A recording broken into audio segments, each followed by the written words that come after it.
The Monday Morning Marketing Podcast is brought to you by Esther of IPA Group, bringing premier online promotion to your business. And Melanie of Stomp Social Media Training, who empowers business owners to manage social media and marketing for themselves.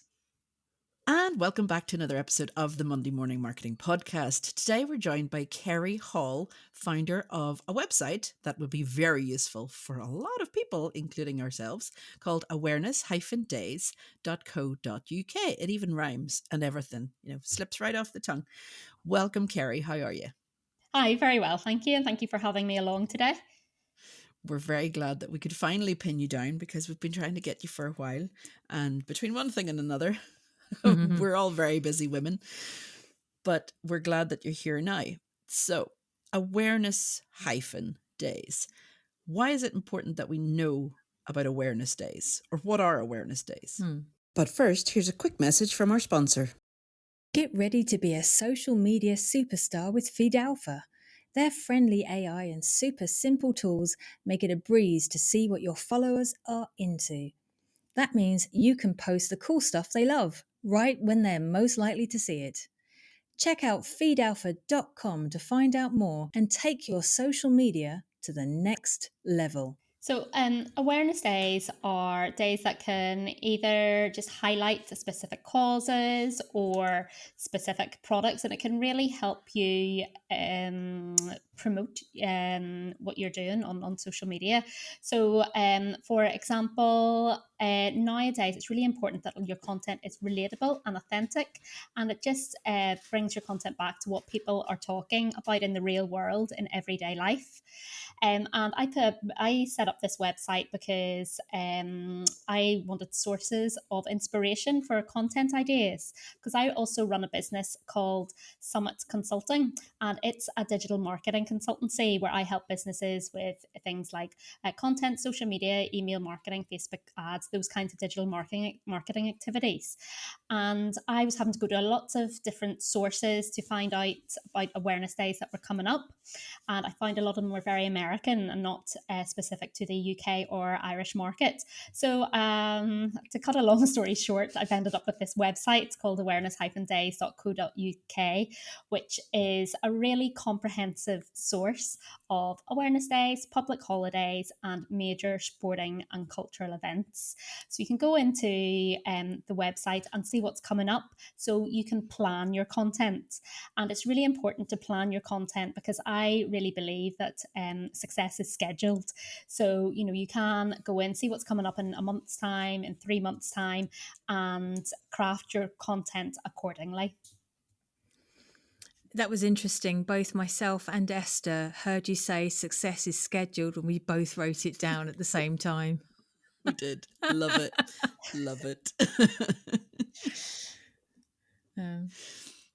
So, because you saw this big gap, did you find it hard to set up this website? Do you have a background in websites, Kerry? No, so even before COVID, I was writing monthly blogs with sort of a list of what awareness days were coming up for the month ahead. And I suppose it has just evolved into a website. I think in 2017, I actually bought the domain name and I never actually did anything with it until about 2 years ago. I went along to a Digital Women event in the UK, and there was a breakout session where you had to come out with ideas for your next money-making campaign or whatever. And the girl who was sitting beside me really encouraged me to get going with this. And then I just sort of bit the bullet, and here it is today. So it's a paid-for website then, if it's your money-making idea? So the money making comes from the Google ads that are on it, and also you can purchase a content planner, which is like a marketing calendar that you can download, and basically it's like an Excel spreadsheet where you can get an overview of all your upcoming content, and there's columns for each day, and in each column there's the awareness day for that day, and there's I think I've probably got easily over 120 awareness days per month. There's a lot going on. From, I think, coming up this month, for example, we've got the Euros, the football Euros 24. We've got Cancer Survivors Day on the 2nd of June. It's a summer at the moment, so it's National Barbecue Week at the moment. We've got events like Royal Ascot, horse racing over in England. It's Freelancer Day on the 20th. And it's even halfway to Christmas, would you believe, on the 25th of June. I can't believe you said that. Yeah. So you see what I mean about getting content that's relatable and interesting, so you can come up with ideas and just to help people, give them inspiration and, get their creative juices flowing. But it's interesting that you mention the C word, the Christmas C word, because there are a few C words in there. Yeah. But because as marketers, we do need to know when it's coming up, and we can, as people, bury our heads in the sand and just go, no, it's only halfway through the year, but at the same time, we are halfway. Yeah, and actually, Christmas. I have a client called the Christmas Decorators who actually decorate businesses and people's home for Christmas. And at this time of year, we're starting to plan all the marketing activity. So marketers definitely need to work in advance.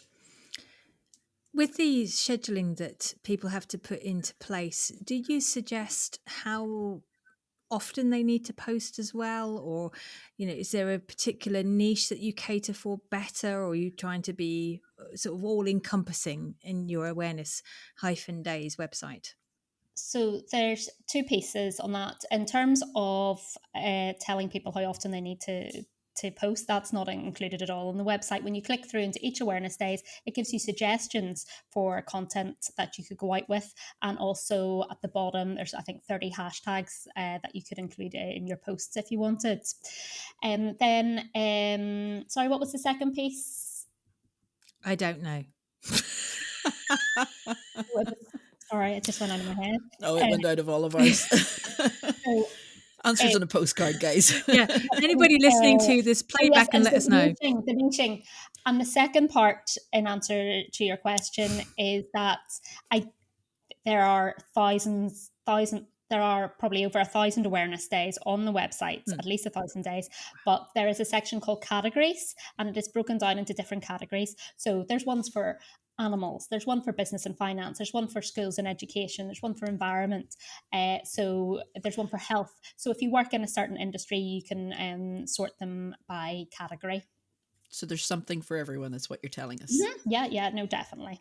And not just the industry you work in, but your interests as well. So if you're someone who owns a pet, and National Pet Day or Adopt a Cat Day or whatever is coming up, then things like that. Or if you're into sport, or if you're into music and literature, those kind of things.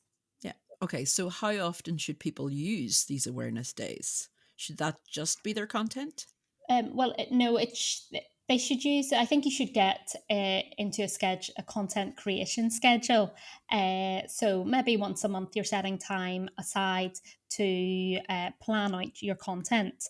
So I would really recommend to bookmark this website, awareness-days.co.uk, and use it as one of your tools when you are creating your content. And it will really just help you, come up with ideas. I would recommend with awareness days that don't go crazy with them. You want to just pepper them through your content. We don't want every single post to be about an awareness days. That turns people off. It's really important to have a variety of topics and formats of content that you're going out with.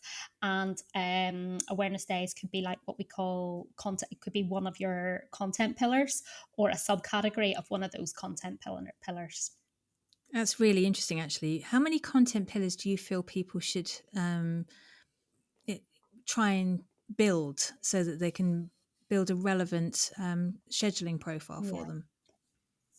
So content pillars are like buckets or topics that your content should hang off. And I would normally recommend that you have about 4 or 5 of these.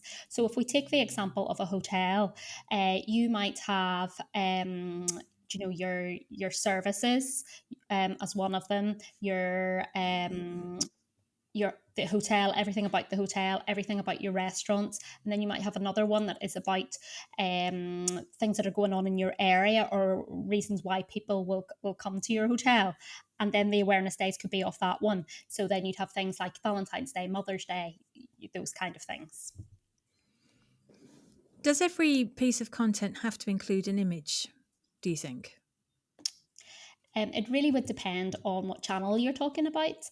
I think humans are very visual people, and it really helps us to absorb content if there is some kind of graphic or video content. Obviously, if you're talking about TikTok, it has to have a video or post. But I have seen people on LinkedIn, obviously just typing in, the copy. There doesn't have to be an image. But when you're looking at obviously Facebook and Instagram, yeah, definitely it needs to have an image. I think it also gives you ideas for what you want to write blogs about as well, and copy that goes up on your website as well. So it's not just down to your social media either, is it? It's all your digital content, yeah, like your website copy, your email marketing as well. It can really help for that, and it can really help you with what we call repurposing content, because you don't always have to be creating new content from scratch. You might have written a blog last year on, let me think, on a topic, and you can repurpose that in a different way. It can also help you realize why people aren't answering you, right? Because if you go onto the awareness-days website and notice that it's a bank holiday somewhere in the world, then that can help you go, oh, so that's why they haven't replied to me in 3 hours when they're usually so quick. Or that's why my post failed and didn't see enough people, not enough people saw it because they're all at the beach or they're all having a barbecue. Exactly. I know, exactly. And it can just help you frame what is going on in life at a certain time. Just out of interest, is it just days or is there weeks and months as well? No, there's weeks and months as well. Okay. So as I talked about a minute ago, National Barbecue Week, and I think it was Sunscreen Week or something at the start of May. So there's definitely months, and all the other months, especially a lot of health related months and things like that. Could I create one and submit it to you? Yeah, so there is a section on the website that's called Add Your Day. Okay. So it's a little form that you can fill in, and we'll decide whether we publish it on our website or not. Even in the last week, I've had one from the co-op. They're having a big Green Week in June, and there's Create Week in July. Somebody contacted me about. So as long as there is a web page with information about the awareness days, and it applies to or it keeps up with our terms and conditions, then normally I would post it, and it's free of charge as well. Also, there's a section on the website that's all about using awareness days. So there's more guidance there on how you should be using awareness days. And also, I've included a section on best dates for awareness days. So if you want to create an awareness day yourself for your business or whatever you're working on, it gives you some dates that don't have very many awareness days at the moment. So maybe they'd be good for you to choose. And there's some very random ones, like Talk Like a Pirate or Backwards Day, or there's loads of them. So finding a day that's not saturated. You were saying that there's some days have 120. No, that was per month. Per month. Yeah, that was per month. Yes. Okay. Some days, especially September and May, they are very popular days, or popular months. Sorry, for awareness days. So maybe stay away from those. So, Kerry, you mentioned about your other business, Summit Consulting. Mm-hmm. How can people contact you through that? Do they find you through the awareness-days.co.uk, or is there another way? So first of all, if you can bookmark the awareness-days.co.uk website and start using it as your content in your content creation process, I think that would be really helpful for you. Then if you could sign up to my mailing list, so you'll find that on the Awareness Days website just towards the bottom of the homepage, and you'll get weekly emails from me with lots of digital marketing tips and tricks, as well as information about Awareness Days. Also, if you would like to, you can follow Awareness Days on Instagram, and the handle for that is Awareness Days UK. So those are the main takeaways for today. And if you want to contact me through my business, if you go to Summit, so that's SUMMIT Consult, CONSULT.co.uk, you'll find all my contact details there. Perfect. Well, we're so glad we finally got to pin you down and get all this information out of you. Melanie and I will definitely, I say Melanie because she missed a day the other day, but definitely both of us will need to be using awareness-days.co.uk, and we highly recommend that our listeners do as well. No matter where you are in the world, these days will help you because, like I say, it'll help you realize why people aren't replying to you, why suddenly the internet is quiet because everybody's watching the Euros. Mm-hmm. So it will really help you understand what's going on in the rest of the world and see how to manage your content around those events. And there are a lot of international days that apply to the UK and Ireland as well. So it's just a really good source to help you with your content creation. Brilliant. Well, thank you for joining us today. I think we've lost Melanie for now, but she'll be back along with me next week for another episode of the Monday Morning Marketing. Until then,